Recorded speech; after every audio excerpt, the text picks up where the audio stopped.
حضرت عبداللہ بن مسعود رضی اللہ تعالی عنہ فرماتے ہیں کہ حضور صلی اللہ علیہ وآلہ وسلم نے یہ دعا مانگی: اے اللہ، اسلام کو عمر بن خطاب یا ابو جہل بن ہشام کے ذریعہ قوت عطا فرما۔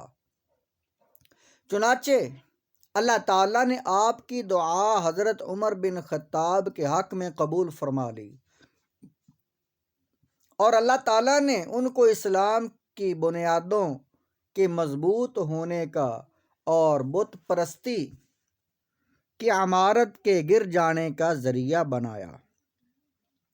حضرت ثوبان رضی اللہ تعالیٰ عنہ کی ایک حدیث صحابہ کرام رضی اللہ تعالیٰ عنہم کے سختیاں برداشت کرنے کے باب میں آگے آئے گی۔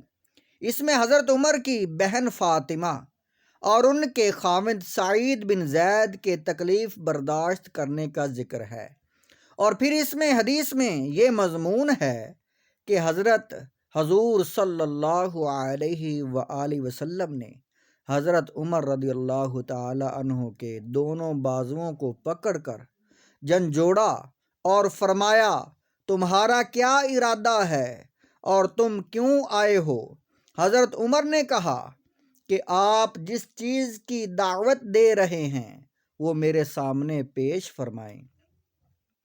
آپ نے فرمایا کہ اس بات کی گواہی دو کہ اللہ کے سوا کوئی معبود نہیں، وہ اکیلا ہے، اس کا کوئی شریک نہیں، اور محمد صلی اللہ علیہ وآلہ وسلم اس کے بندے اور رسول ہیں۔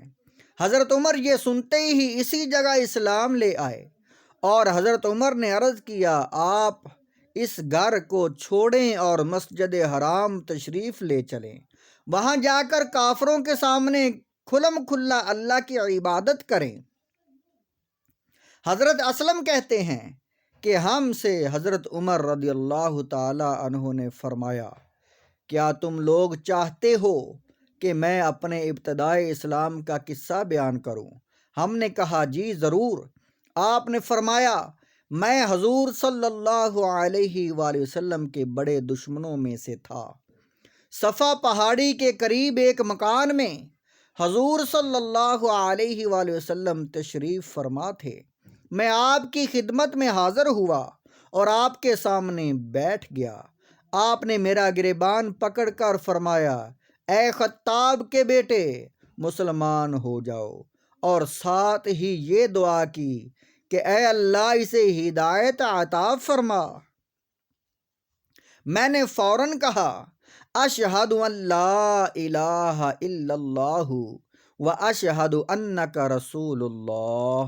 فرماتے ہیں میرے اسلام لاتے ہی مسلمانوں نے اتنی بلند آواز سے تکبیر کہی کہ جو مکہ میں تمام گلیوں میں سنائی دی۔